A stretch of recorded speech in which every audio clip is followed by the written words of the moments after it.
Good morning, everybody. I'm very sorry, but I'm going to speak in English today. I should have learnt Spanish specially, but I didn't. But as you know, there is simultaneous translation. My aim is to talk about the psychological, social, and economic impact of the arts today. But I'm going to talk, the examples I'm going to use and the context I will talk within will be in terms of school and education, because that's where my experience lies. So really it's going to be an exploration of the psychological, social, and economic impact in education and upon young people. And I thought I'd start with a photograph of one of my children, because it's always nice to share family photographs. And this is Ben. This was a few years ago. He's 24 now. And he's not nearly as attractive as he was then. And we were living in New Haven in Connecticut, which is where Yale University is at the time. And Ben was going to a school that thought it was important that children should have cultural experiences. And they took him to the theatre one day. And on the day that he was at the theatre had hired a photographer to come and take photographs of the children, because it was annual report time, and there's nothing better for your annual report than photographs of happy children. So they decided that this was the photograph they wanted to use. And they had to ask my permission as his parent to publish it. And I said, of course, I'd be very happy. And they gave me a copy of the photograph. And I took it home and I showed it to Ben. And I said, Ben, I have this lovely photograph of you. And he looked at it very seriously. And I said, can you remember when this was taken? And he said, yes, we were taken to the Schubert Theatre in New Haven. And I said, well, they want to use this photograph in their annual report because it's such a beautiful, beautiful photograph of a young person transformed by the joy of art. Can you remember what you were thinking? And he said, oh, yes. I was thinking, thank God that's over. Now, there is a serious message for this.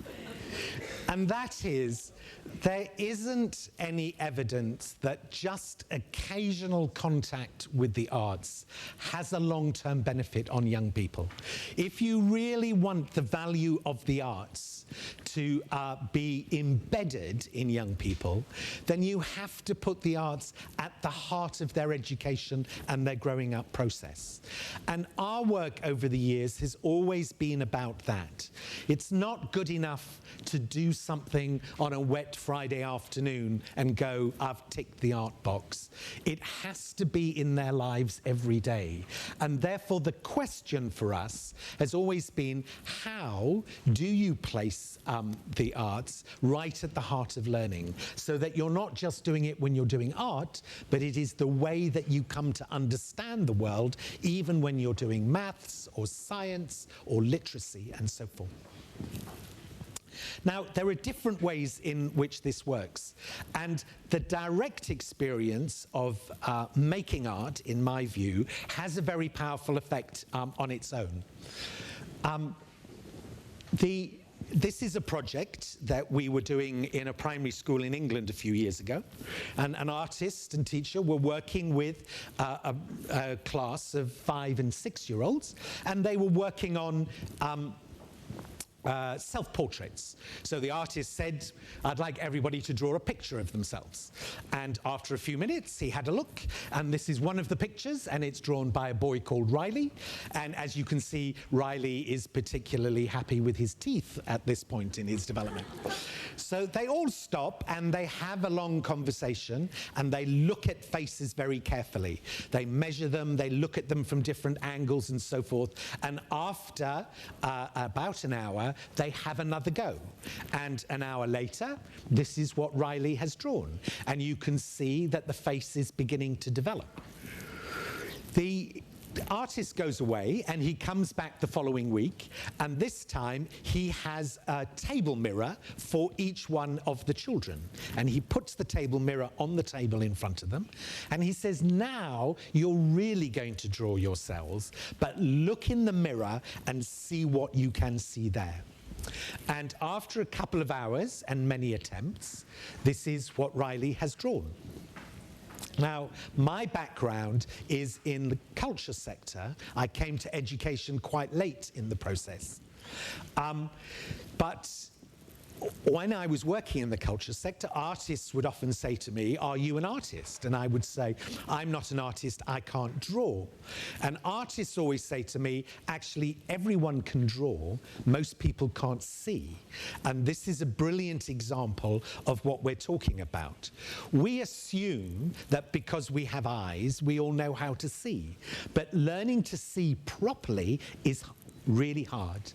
And engagement with the visual arts in this way is the best way to learn how your eyes work, in the same way that music teaches you how your ears work, dance teaches you how your body works, theatre teaches you about social interaction. These are the building blocks by which you discover what your body is about and how you can use it to its full effect. If you take the example of seeing, if you're going to be a great biologist or a great chemist or a great architect or a great designer, you have to learn to see really, really well. These are the building blocks and so forth. But I think that beyond these building blocks, there are other really important skills that the arts develop in you if you can place them at the heart of education. Now, our program was originally launched in the United Kingdom in 2002 by the British government, and they said, what we want you to do is to go into schools and make young people more creative. That was it. They gave us a lot of money, and off we went. But they didn't tell us what they thought creativity was. So one of the first things that we did was a big international study to try and work out what we think creativity actually is. Because what we found was that teachers are very willing to develop creativity in young people if you can explain to them what it is. But if it's vague, it's never going to happen. And the definitions that we eventually came up with was this. We call these the creative habits mind. And we talk about 5 habits and some sub-habits. And it's being curious or inquisitive, being persistent, being imaginative, being disciplined, and being collaborative. And sometimes when we present this, people are quite surprised. But in my view, imagination gives you the capacity to have lots of ideas, but if you have lots of ideas but give up really easily and none of your ideas ever happen, you have no persistence. To me, that's not being creative. And in fact, just before I came in, I was talking to Inigo, and he was talking about building their centre in Santander. And he said that I have come to realize that creativity isn't the idea, it's the persistence and discipline which makes you have the idea. And makes your idea become reality. We also mean discipline in the sense that all creativity is specific to an area. Therefore, you're a creative architect, or you're a creative designer, or you're a creative scientist. But in order to be creative, you have to learn your subject really well. And therefore, it's not something instead of subjects, it's located in subjects, and you must become masters of those subjects in order to become really successful and creative in them. And also in the modern world, collaboration, discipline, collaboration and working together are absolutely fundamental to the creative process. Why are these things now so important? Because as I travel around the world, more and more education systems are saying that is what we need to develop in young people. Now, a few years ago, I was visiting one of our schools in England to see some project work that they had been doing. And after a while, when I was finished, somebody said, oh, there's a 16-year-old boy here, and he's making a short film about your program, Creative Partnerships. Could he interview you? And I said yes. So I went to the school director's office. The boy was there. He had a video camera. I sat down. He asked me some questions. He recorded them. And I went away and thought no more about it. But about 4 weeks later, I got a DVD in the post. And this is what was on the DVD. My name is Paul Collard. I'm National Director of Creative Partnerships. At its heart, Creative Partnerships is about making education a better experience for young people and making sure that they leave school with a set of skills that are going to set them up properly to be a success in the 21st century. Ultimately, if Creative Partnerships is going to have a long-term impact, then it is going to be an impact on teachers, because we can't forever be in schools doing that. What we have to do is to be able to work with teachers and bring around changes in what they do. If you get the right creative process going and you step on the outside and you're watching people, then people are at their most alive when they're doing that. They're completely focused, engaged in this different place. And it's that look of absolute rapt fascination that you get across people's faces that makes it all worthwhile. And you think, that's absolutely living, actually. I can't see any resemblance myself. A few weeks after I had that DVD, I was having a meeting with the directors of some of the big advertising agencies in the UK. Advertising is a very big part of our economy now. It generates lots of jobs. The jobs pay very well. They're lots of fun. So everybody wants to work in advertising. But what's happening is that in order to get the experience of working in advertising, young people are working for up to 2 years for free in advertising agencies in order to be able to apply for jobs when they occur. And it means that only young people from richer backgrounds can afford to do that, work for free for 2 years. And so it means that all the jobs in advertising are going to the children of richer parents. And we were having a meeting to talk about how you change that process to create better chances for young people from poorer backgrounds. And the directors of the advertising agencies were not at all sympathetic. They said, we're business people, we're not social engineers, it's not our problem. But towards the end of the discussion, I said, can I show you a video? And I showed them that video. And they all wanted the telephone number of the boy because they wanted to ring him up there and then and offer him a job, because they could see that by the end of the week, he would be able to be pitching ideas to clients which were really unusual and special. But what was really interesting to me is they didn't know they wanted that until they saw the video. There was never going to be an advert that said, we're looking for people with this skill, because the skill is actually very subtle, because it's not just the camera skills, it's not just the design and the clay skills, but it's the character that he is able to create and reproduce through those, which is very subtle. So they didn't know they needed it until they saw it, then they all wanted it. And this is true about the world that young people are growing up into today. Our government in England has a statistic, I don't know how they came up with it, but it's 60% of the jobs that students in school today will do have not yet been invented. And I don't know if it's 60%, but what I do know is that most of the jobs they will do have not been invented, and in addition to that, most people are going to go through several careers. So they won't have one career, they will have several. And this raises a fundamental challenge for education, because education was built on the model that you trained people to do the jobs that were necessary, but we don't know what the jobs are that are going to be necessary, and even if you train them in one, it's not going to be any good when they come to the next one, and so forth. So what is it that you actually train people to be able to do? And because what the world is looking for is not job seekers, but job creators. And that's a completely different shift. And you can see that, I think, particularly in Spain. Now, McKinsey's big international consultancy has published a big report on youth unemployment across Europe. And as you know more than most, this is a very serious problem. In the report, which was published about 18 months ago, they make the point that there are more jobs in Europe than there ever were before.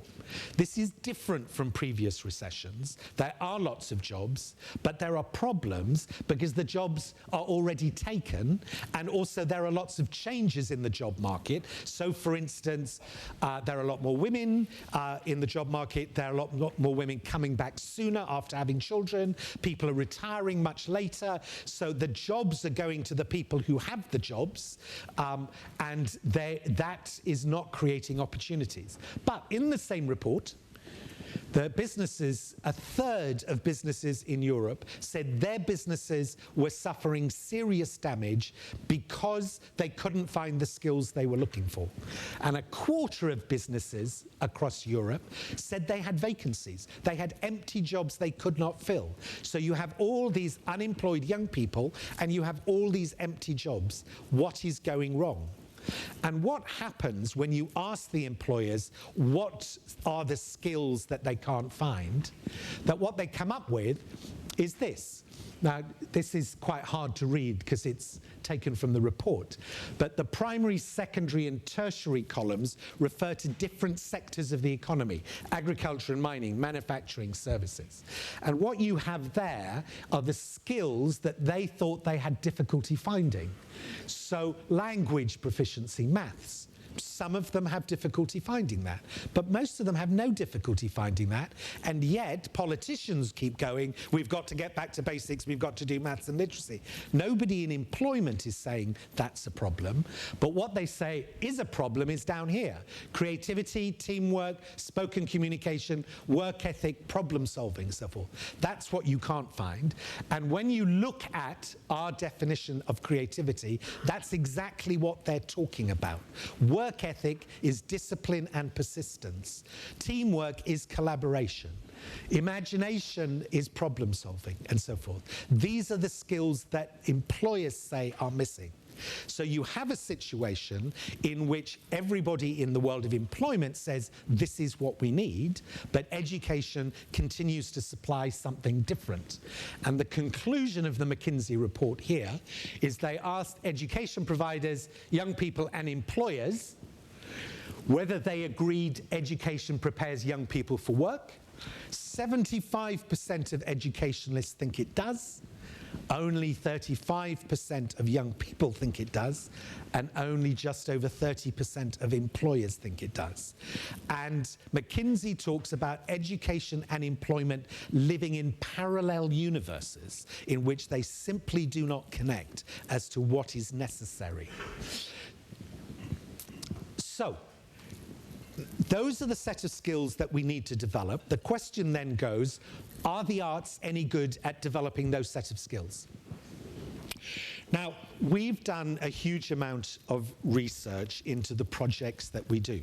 In England, we were working in 2,500 schools every year, as you said in my introduction. We have gone on to work in schools in all these other countries, and we have sent researchers into schools. And the researchers have told us that the programs are very successful in developing the young people, in developing those creative skills, but also in improving academic attainment so that their test results get better. You can have both.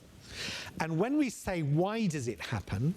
They say, this is the explanation. And they talk about the high-functioning classroom as being an environment that develops the creative skills and potential of young people.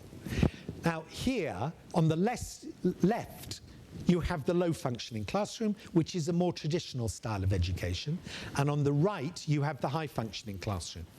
Now, it's really important to say that we are not saying this is bad and that is good. You need both. It's really important.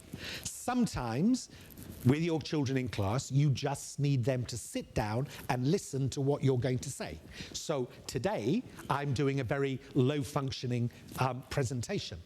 But if that's all you do, then you have a huge problem, and so forth. The other thing to remember is that quite a lot of children like learning like that. They like to sit behind their desk, they like to listen to the teacher, they like to write down what the teacher says, they like to learn it off by heart, write it in exams. And those young people do very well in school, and they all pass their exams, and they all go to universities, and they all get degrees, and then they come back as teachers. And they go, I can't see what the problem is. And you go, some people do like to learn like that, absolutely, and we should protect them. But it's not the whole solution. You need some of the high-functioning classroom. Now, there's a lot in the high-functioning classroom. I'll just pick out a few ones for now. As far as the role of the teacher is concerned, in the high-functioning classroom, the teacher is there to set challenges. In the low-functioning classroom, the teacher is there to give you the answer. And that's very, very different. Because the high-functioning classroom, you have to go and find the answer. The activities you do in school feel very authentic. They feel real, they feel connected with your real life, and so forth. You use time flexibly, you use space flexibly, and so forth. But I think that the ones that are really important to pick out here are this notion of the individual as being a central resource. Here. And what we mean by that is that the children, the pupils themselves, through their questions, through the ideas that they have, through the stories that they can tell, help shape the education. Young people often say to me, you know, we have an idea that if none of us turned up to class, the teacher would give exactly the same lesson. It wouldn't be different. And a lot of people go, yeah, I think that's true. And the point the young people are making is, if it makes no difference that I am in that classroom, what's the point of being in that classroom? None of us like to be in a place where we felt we make no difference by being there. And therefore, finding a way to allow them to shape the learning is simply allowing them and recognizing that they are in the classroom, that you've seen them and they have a contribution to make. So it's really, really fundamental to the process that they are able to shape it by you listening to their ideas and questions. But there's also the question about emotion. I was in a primary school the other day, and I was talking to a group of young children. They were about 12. And I said, is it important that teachers do creative things in class? And the children all said, it's very important. And I said, why is it important that teachers do creative things?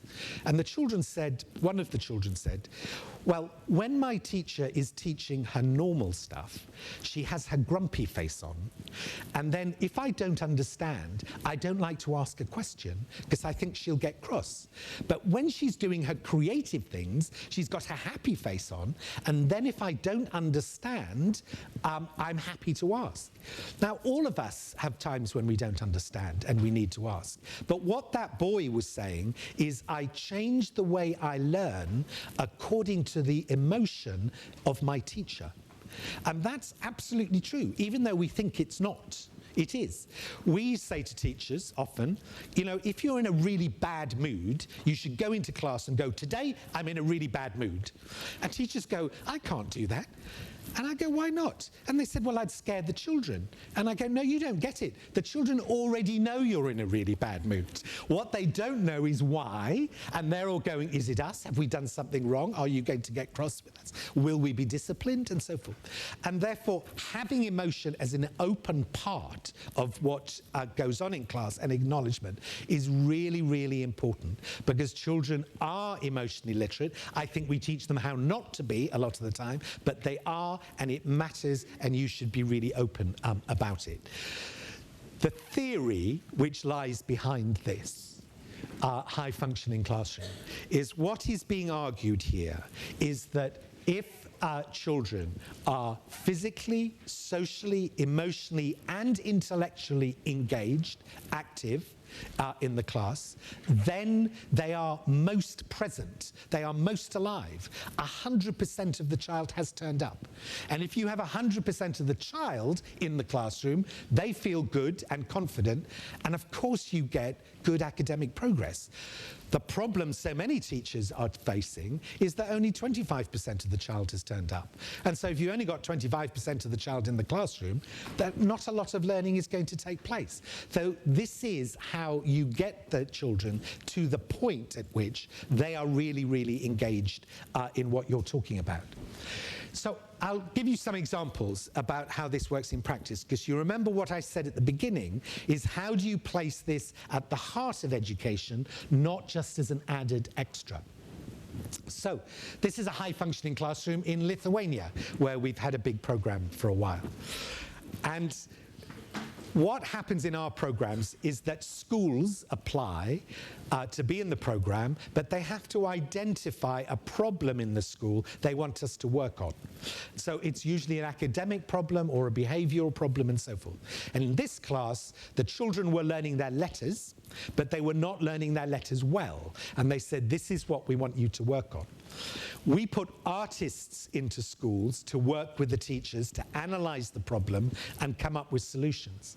And the artist here said, the problem is the children aren't listening, and if you listen, you hear letters, and that's how you learn letters. So we're going to teach them to listen. So this is the first day of the program, and what the children are doing is listening to their school. They're just lying on the floor and listening to the school. Then they go out, they go to the local railway station. And what they have to do is listen to all the sounds they can hear in the station, and then using letters, create words which reproduce that sound. So they're listening and using letters, inventing words. Here they are doing it in a subway. Here they are doing it in an indoor market. And what you can see really clearly is the intense concentration on the children's face as they are doing this exercise. But what they're doing, I remember from primary school, which is writing their letters, which was terribly boring when I was at primary school. Now it's become really interesting. There they are trying to listen to art. They took them to a Turkish lecture in the university in the town. None of the children were Turkish, had ever spoken Turkish before in their lives, and they had to sit in the lecture and write Turkish just by listening to what was said. And then they come back into the classroom, and sitting around, working in groups, they look at each other's ideas and make them better. We call it crafting and improving, until they have their best list of ideas on a sheet like this.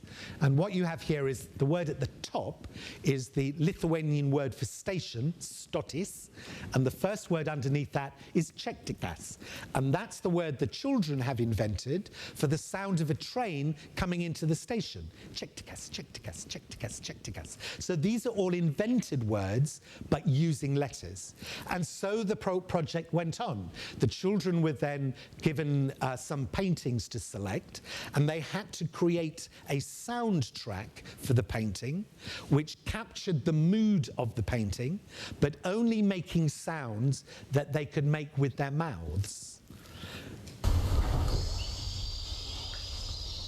And here is they're trying to get the sound of the sea coming in and the waves, and then they've got the birds flying over, and that's in the whistling and so forth. So you have that going on, but what they're focusing on,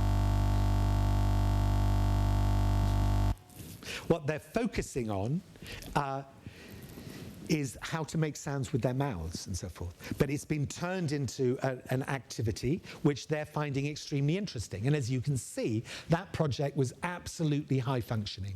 It was a challenge, it wasn't about answers, it felt very real, time was used flexibly, so was space, it was very physical and so forth. It was their ideas, emotion came into it. And the teacher then went on to develop it, because they then looked at words that sound like what they mean, and that took them to looking at poetry, because poetry very often works on the basis that the sound of the words actually reinforces the meaning. So very quickly it became a complicated project, really operating at quite a high level, but it was dealing with the absolute basics of letters and so forth. So this is a project in maths. Here we were working in a secondary school. We'd been asked to work with the lowest performing class in the school in this particular year. So these were children very disengaged with maths, very poor maths test results. We were asked to work with them and re-engage them with maths. And here's a video which tells you what happened. My name's Fiona Johnson, and I'm an animator, and I've been working with pupils at Harrop Fold to engage them more in maths. Oops.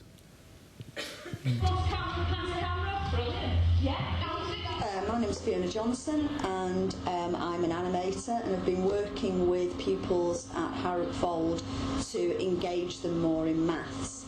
So my part was to take over after the drama artist had actually worked with the children to look at different scenarios where math could actually take place. Then my job to take over that was to animate what they'd learnt.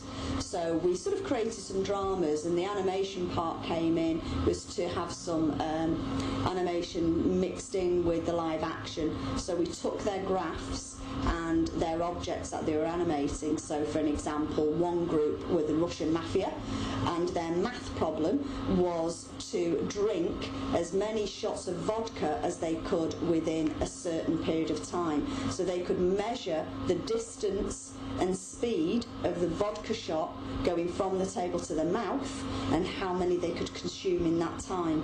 So they would had a bar, set the bar up, and actually did that as a drama. Then the graph was actually animated with little vodka glasses to actually show how fast they could drink those vodka shots and how many. So it was looking at distance and speed. So it was just a creative way of getting them to be able to recall math problems, and because they, through drama and video and animation, they have to repeat that process over and over again, it becomes much better for them to actually recall and solve those problems. So all in all, after a sticky start and a few frustrations, they were absolutely great. So they've now produced 4 short films that look at distance and speed and working with graphs. Having experienced the processes of creating an animation, we decided to produce one in-house in order to illustrate more of the key concepts of the maths curriculum. As an arts college, we're fortunate to have the facilities to be able to do this, as can be seen from the following example.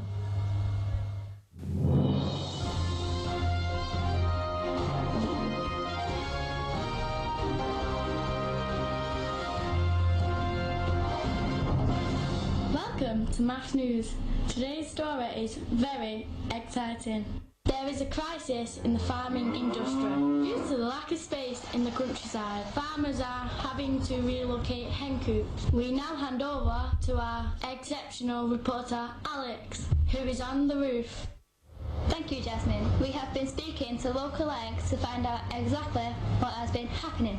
It's cracking me. I'm shell-shocked. It's awful, just awful. Terrible, terrible, terrible. We spoke to one of the relocated hens. This is awful. 30 of my eggs have been scrambled on the pavement. I'd like to know what speed they fell at when they left that roof.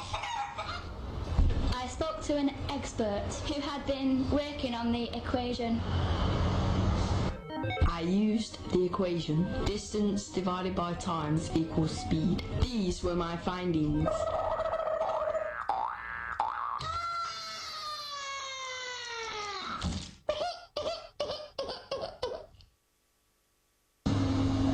The results show that the speed of the first egg drop was 9.8 meters per second.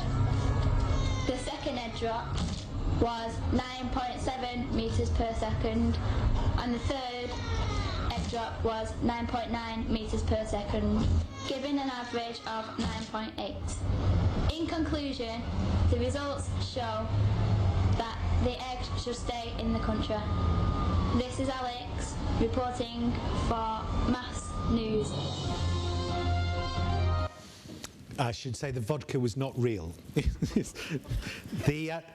Now, at the end of the year, The children had worked like that. They were introduced to theatre and video techniques by artists. The teachers then learnt how to do it and worked with them. And at the end of the year, the children had to sit and do their maths exams. And what really astonished the school was not that their maths results had got better. It was that the average score of this class was the highest of all the classes in that year in that school. So from being the lowest performing children, they were now the highest performing children, and it made the school begin to think fundamentally differently about what they were doing with the clever children. Because if they could do that with the not so clever children, why relatively are the scores of their clever children so low? And you can see very easily that that was a very high functioning environment. It actually doesn't take more time than ordinary maths classes. They didn't have extra maths classes. This all took place inside maths classes and so forth. And in addition to learning the maths, they also learned about video, they learned about theatre, and they learned how to use it. How do we know that is connected with developing creativity? Because these projects create the space in which the children can express their curiosity, can show their discipline, can be persistent, can be collaborative, and can use their imagination. And a lot of the time, that's not going on in class. When children don't understand, the teacher gives them the answer really quickly. They don't have to struggle through finding there. They don't actually have to be very disciplined, because what we mean by discipline is self-discipline, because in school there is discipline. Therefore, they're not having to learn to do it, they're just having to learn to do what they're told, which isn't discipline at all. Again, the opportunity to collaborate and so forth is really important in this process. But I think that there are more fundamental issues about why we want to have the arts at the heart of education. And it comes back, firstly, to this issue around emotion, which I've already talked about. Why is it important? We were doing a project in a school in Karachi, and there was a warm-up exercise in which the children listened to some music, and whilst they were listening, they had sheets of paper, and they could write or draw what they were feeling on it. And in this particular classroom, I was watching, and one girl sat there and didn't do anything, and then after a while, she wrote this. So we came to the end, it was only 5 minutes, and then we asked the different children what they'd done, and we came to her and said, what have you done? And she said, well, my best friend, they were sitting in a circle, and her friend was sitting opposite, has stopped talking to me, and I just wanted to say to her, I'm sorry. And so we talked about it for a minute or two, and then we moved on. Now, to me, what was so interesting was watching that girl is after she had said it, she completely relaxed. This emotion which was burning up inside her was now out there. She relaxed. Now she could get on with learning. If we hadn't done that, she wouldn't have learned anything in that class at all. This works on a deeper level. This is a project we were doing in a school in Austria, and this is a literacy project again. What happens is that we provide children with posters and magazines, and they can cut out faces. They stick the faces to boards, cardboard. They put them on as masks, and they then have to create a monologue for the character they've just created, and then they have to perform the monologue, and then afterwards they have to write the monologue down. So it's getting their ideas flowing so they do the writing. So in this class there was a boy whose parents had recently got divorced, and this was the boy. And when it came to his story, this is the story he told. He said, I'm a man, and last night I was in the bar, and I shouldn't have done it, but afterwards I drove home, and then accidentally I ran over and killed my parents. But nobody saw, so I put them in the back of the car, and I've taken them home and buried them in the garden. And now everybody's very worried because my parents are missing, and they're all being very nice to me, but they don't realize I murdered them. Now, for children of this age, it is very typical when your parents get divorced to feel very guilty, because your concept of family was they were these two adults and they came together and they had me, and now we're a family, right? So if they don't want to be a family anymore, I must have done something wrong. So they are feeling that they've done something wrong, although they don't really understand what. Now, what happens in a project like this is that the boy is able to put the way he is feeling out there, but he does it as a metaphor. But my belief is that children live in this ambiguous world by which that boy knows he's told you, but he still hasn't told you. So both of those exist at the same time. But now you know it's out there, and like the girl in the previous one, he begins to relax. But what you know is that if you don't give him the opportunity to deal with his emotions, no learning will go on. With all that emotion going on inside him, there won't be any learning. What will happen is that in 6 months' time, you'll realize his test results are very low, he's not done this, and you'll all be sitting and going, why is this such a problem? When 6 months previously, you could have done something about it. But by that stage, he's beginning to fail in school, and all the problems that come with that begin to develop. So creating the space in order to be able to deal with that is vital. And actually, it's what the arts do. You cannot do arts without emotion. So is the moment you bring art into the classroom, you bring feelings into the classroom, and you create spaces where people are able to do that.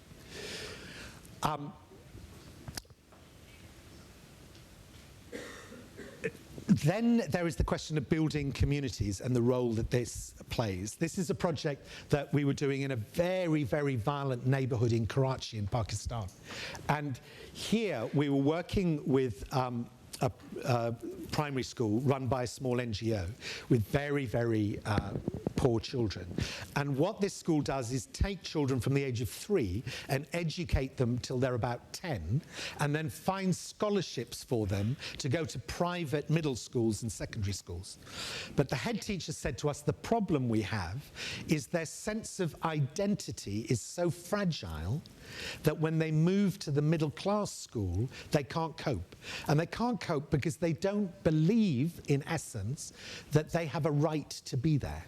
And that's the challenge. So they wanted us to work with them on creating a way of making them believe in themselves. So we put this is the neighborhood. This is the outside of the school. And we put an artist in there who's a video artist, and she has a really interesting practice because what she does is work in communities like this, giving them mobile phones, and they record things happening in their community, and she turns that into a film. And then she turns up with a mechanized rickshaw with a big projector on the back and just projects these films against walls, because the communities have no cinemas or theaters or facilities, so just does it in public. And we asked her to work with the children in this way, and she made a film with them, which the children made about their neighborhood and their perceptions about it. And when it was finished, the children had to present it to their community and explain why this film was central to their learning. So they invited everyone in the community. You can see in the back there, there's the mechanized rickshaw with the projector strapped to it. And I like this photograph because even in Liari, you can't have a screening without popcorn. So the popcorn arrives. And then the children involved in this project had to stand up and go, this is my learning, and this is why it is important to the whole community. And a lot of young people turned up, but actually 350 people turned up in order to watch this. And the head teacher said afterwards, the impact on those children, mainly girls, of standing up in front of their whole community and going, this is my learning and this is why it is important, was absolutely revolutionary and completely changed the way they thought about themselves. It also completely changed the community, because a lot of the mothers sitting in there had children who were not in school and were sitting there going, actually, I want this for my children as well. My children should be there. So the whole process of getting the community to understand their children and the importance of learning was central to something which couldn't have been done without art. And then there is art and ethics. All art is deeply moral. You might not like the morals, but they are moral. Very, very moral. And as soon as you open that door up to children, you get that to happen. This is a project we were doing in Sweden. they made a film over an academic year with some filmmakers. I just want to show you the first 2 or 3 minutes and then explain why it's important.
Förra veckan så pratade vi om känslor i klassen och då kom vi in på en känsla som är rädsla. Och då fick ni rita en bild. Och den här bilden, vad säger den då? Ja, och det står någonting här på baksidan. Viskningar från underjorden.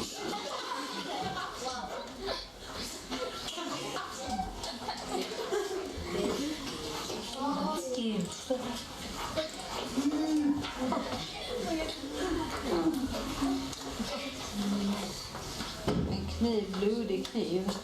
Vad är de här flickorna rädda för, Hanna? Det är du som har ritat den bilden. Ja. Vad är det du har ritat? Det är några flickor som är ute och de hör massa röster. Jag blandar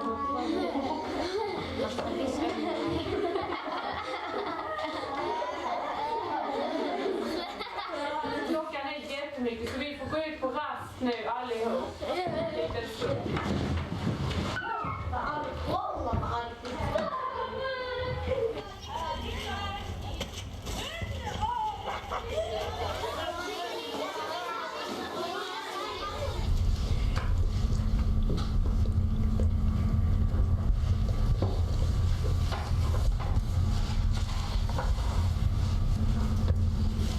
Du hör? Vad händer? Du hör det sant? Eller hur?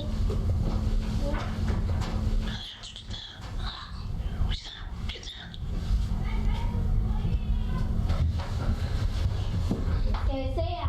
Vadå? Ska jag säga vad hon sa?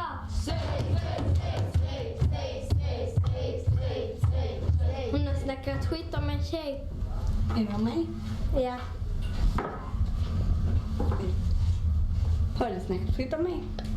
Nej. Jag gjorde det här. Ego sätter. Du vill inte sätta oss. Om jag inte vet. Lyssna!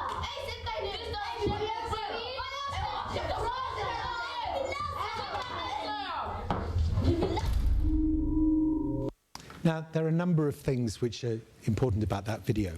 First of all, you should understand that the children were left completely in charge of making this film. They were provided with professional cameramen, director, script writer, but they had artistic control over it. So they spent the Christmas term writing the script, and then after Christmas they performed it. So the first thing you see about that is when you're watching that to begin with, it feels like a reality television documentary of a badly managed class, right? But it's not, it's a performance. It's completely. And I met the children after they made the film, and I said, how did you learn to behave so bad? Because what they do brilliantly is this low-level disruption, which is the kind that teachers find hardest. It's not the big argument, it's the whisper in the chat and so on and so forth, and the undermining all the time. I said, how did you learn to be so bad? And they said, oh, we know how to be bad. But it reinforces this idea that school is a performance anyway. It is theatre for the children. And when you have children who are behaving badly, it's usually because they've been trapped in a performance that they don't know how to get out of. And if you can reach in and turn to a different performance, you will get a different child, and so forth. But the really important thing about this was this. During the time they were writing the script, there was a gunman loose in Malmo where they were making this film, and this gunman was appearing and shooting immigrants dead and then disappearing. And this school was 100% immigrants. So if you make a film about fear, which is what the children wanted to do, the most frightening thing in their lives was this gunman. And it affected the whole community. The parents didn't want the children to go to school anymore because they might get shot and so forth. And so it would have been very easy for the children to make a film about this bad gunman. After Christmas, the gunman was caught, he was arrested, he was sent to prison, and so forth. And so there's a nice plot. Bad gunman, we're all scared, he gets caught, end of it. But it's not what they do. The only reference to the gunman in the whole film is in the title, which is targets. And the word target is used in the school, in the film, to describe someone who is being bullied. And the film is about being bullied. But what the children have done is done the imaginative leap of connecting the gunman with bullying and going, what he is a bully. But actually, bullying starts with all of us. And bullying starts in our classroom with the way that we behave. And if we want to deal with gunmen, we've got to start with us. There's a very famous English book, which is taught in almost all English schools, called The Lord of the Flies. And you might know it. But what happens in the book is a plane load of children and adults crash lands on an island. And all the adults are killed and you're left with just the children.